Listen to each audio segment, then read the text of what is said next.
నమస్తే అండి. నమస్కారం అండి. పహల్గామ్ అంటే అటాక్ జరిగింది కదండి. ఇదివరకు తీవ్రవాదుల దాడి జరిగితే ఈ ఇండియాలో కొంచెం విభేదాలు ఎక్కువ వచ్చేటట్టుగా ఉండేవి. ఇప్పుడైతే యూనిటీ బాగా పెరిగిందని అనుకోవచ్చు అంటారా? ముస్లిం యూనిటీ కూడా, కమ్యూనిటీ కూడా బాగా దీనివల్ల నష్టమే జరుగుతుందని చెప్పేసి తెలుసుకున్నారంటారా? ఏముంటుంది అసలు? ఒక విషయం గుర్తుపెట్టుకోవాలండి. మీరు ముస్లిం కమ్యూనిటీ అని చెప్పిండు కాబట్టి ఈ మాట చెప్పడం జరుగుతుంది. ఉగ్రవాదాన్ని ముస్లింలు ఎప్పుడు ప్రోత్సహించలేదు. ఉగ్రవాదం ఇస్లాంకి పూర్తి వ్యతిరేకం. ఉగ్రవాదానికి ఖురాన్లో కానీ ముస్లిం సమాజంలో కానీ ఎటువంటి చోటు లేదు. ఇంకంటారా, ఈ దాడి ఏదైతే దాడి జరిగిందో పర్యాటకుల మీద ఏదైతే దాడి జరిగిందో అది తీవ్రంగా ఖండించాల్సిన అవసరం ఎంతైనా ఉంది. ఇది భారతదేశం మీద దాడి కాదు, యావత్ ప్రపంచం మీద ఉగ్రవాద దాడి అని మేము నమ్ముతున్నాం. అంటే ఈసారి యూనిటీ బాగా పెరిగిందంటారా? ఇప్పుడు ఇండియా ఒక్క మాట మీద నిలబడిందని అనుకోవచ్చు అంటారా? తప్పకుండా. ఎందుకంటే ప్రశాంతమైన వాతావరణంలో ఉన్న ఈ భారతదేశాన్ని అల్లకల్లోలం చేయడానికి తీవ్రవాదులు, ఉగ్రవాదులు పన్నిన కుట్ర. ఈ కుట్రని పూర్తి స్థాయిలో తీవ్రంగా తిప్పికొట్టాల్సిన అవసరం ఎంతైనా ఉంది. సార్, కాశ్మీర్లో కూడా చాలామంది టూరిస్టులని సేవ్ చేశారు. వాళ్ళందరూ కూడా వచ్చి ప్రాణాలు కూడా బలి తీసుకున్నారు వాళ్ళు పాపం. అంటే ఆయన అక్కడ చాలామందిని రక్షించారు కూడా. ఒక ఆయన మాకు వచ్చిన ఇన్ఫర్మేషన్ ప్రకారం టూరిస్టుల మీద జరిగిన దాడిలో 26 మంది చనిపోతే 15 మంది ముస్లిమ్స్ ఉన్నారంట. ఇది ఉగ్రవాదం అనేది ఏ మతానికి సంబంధం లేదు.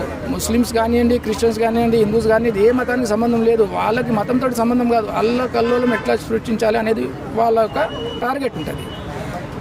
అయితే మనం ఏం చేయాలి, భారతదేశం ఏం చేయాలంటే ఈ ఉగ్రవాదానికి మూల కారణమైన దేశాలు ఏవైతే ఉన్నాయో వాళ్ళ ఆర్థిక పరిస్థితుల్ని, ఆర్థిక వనరుల్ని తీవ్రంగా దెబ్బతీయాలి. అప్పటికీ దారిలో రాకపోతే సైనిక చర్య ద్వారా దీనికి పరిష్కారం ఏర్పాటు చేసుకోవచ్చు. అంటే పాకిస్తాన్ నుంచి వస్తున్నారని అంటున్నారు కదా తీవ్రవాదులు. మా నమ్మకం కూడా అదేనండి. ఎందుకంటే చేతకానివాడు చేసే పని లేదు. అంటే చేతకానివాడు అన్నారు కాబట్టి, అంటే అక్కడ సరైన ఉద్యోగ అవకాశాలు, సరైన ఫెసిలిటీస్ లేక, ఎదుగుదల లేక ఇలా తయారైందారు. ఎదుగుదల అని కాదండి, ఈర్ష్య, ద్వేషం. కొన్ని దేశాలు ఏంటంటే, ఇప్పుడు మన దగ్గర కూడా కొంచెం నడుస్తుంది. ఇంటి పక్కన కూడా బాగుంటే వేరే వాడి పక్కన కూడా చూడలేరు అన్నట్టు. ఈర్ష్య ద్వేషాలు అంతే.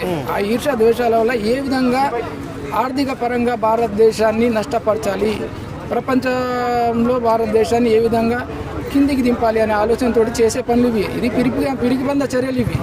ఈ చర్యల్ని ఎవరు సమర్థించరు. పాకిస్తాన్లో కూడా డెవలప్మెంట్ ఉంటే ఇటువంటి వాళ్ళు తయారవకుండా ఉండడానికి ఛాన్స్ ఉంటుంది అంటారా? అది లేదండి, ఇది వేరే. ఈ వర్గాన్ని, పాకిస్తాన్లో ఉన్నటువంటి వ్యక్తులని వాళ్ళు వాడుకొని చేస్తున్న పనులు ఇవి. ఈ వర్గమే వేరు. ఈ వర్గానికి డెవలప్మెంట్కి సంబంధం లేదు.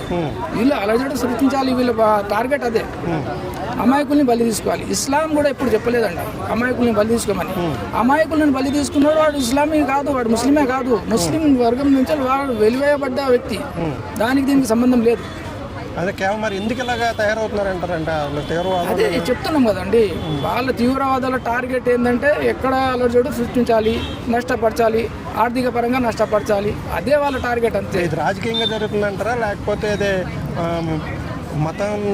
మతం మీద మరీ అభిమానం ఎక్కువ జరుగుతుందంటారా? ఏమనుకుంటున్నారు? చెప్తున్నాం కదండి, తీవ్రవాదానికి ఇస్లాంలో చోటే లేదు, ఖురాన్లో కూడా చోటు లేదు. ఆడపిల్లల యుద్ధం, జిహాద్ అంటే పవిత్ర యుద్ధం ఎప్పుడైతే జరుగుతుందో ఆ యుద్ధంలో కూడా చిన్న పిల్లల మీద కానివ్వండి, ఆడవాళ్ళ మీద కానివ్వండి, అమాయకుల మీద కానివ్వండి దాడి చేయడానికి లేదు. సైనికులే. అది జిహాద్ అంటే. వీళ్ళు జిహాద్ అని పేరు చెప్పి అమాయకులు ఎవరికి వాళ్ళకి ఏం తెలియని వాళ్ళ మీద దాడి చేయడం ఏంటండి? అంతగా మీకు చేయాల్సి వస్తే సైనికుల మీద రండి, సమాధానం దొరుకుతుంది. ఇటువంటి దాడులు ఆగాలంటే ఎక్కడి నుంచి ఇవి మొదలవుతున్నాయో అక్కడ కుక్కటి వేళ్ల నుంచి వీళ్ళని పెకిలిస్తేనే మాత్రం మనం పూర్తి స్థాయిగా వీటిని అదుపు చేయగలం. ఎలాంటి మద్దతు ప్రకటిస్తారు మీరు? మేము పూర్తి స్థాయిలో ఇప్పుడైతే ప్రస్తుతం మేమైతే ఇక్కడ పీపుల్ ప్లాజా దగ్గర వెళ్ళి క్యాండిల్ లైట్ మార్చ్ చేస్తున్నాము. అదేవిధంగా ఈ తీవ్రవాదుల్ని, ఉగ్రవాదుల్ని ఎవరైతే ఈ అటాక్ చేశారో వాళ్ళని పట్టుకొని, వాళ్ళ వెనకాల ఉన్న వాళ్ళు కూడా పట్టుకొని, వాళ్ళని బహిరంగంగా చిన్న ముక్కలుగా కోసి బతికున్నప్పుడే వాళ్ళని నరకం చూపించి హింసిస్తే ఇంకోసారి చూసిన వాళ్ళు ఇటువంటి ధైర్యం చేయకూడదని, ఆ విధంగా వీళ్ళని శిక్షించాలని మేము కోరుకుంటున్నాం. Okay, thanks.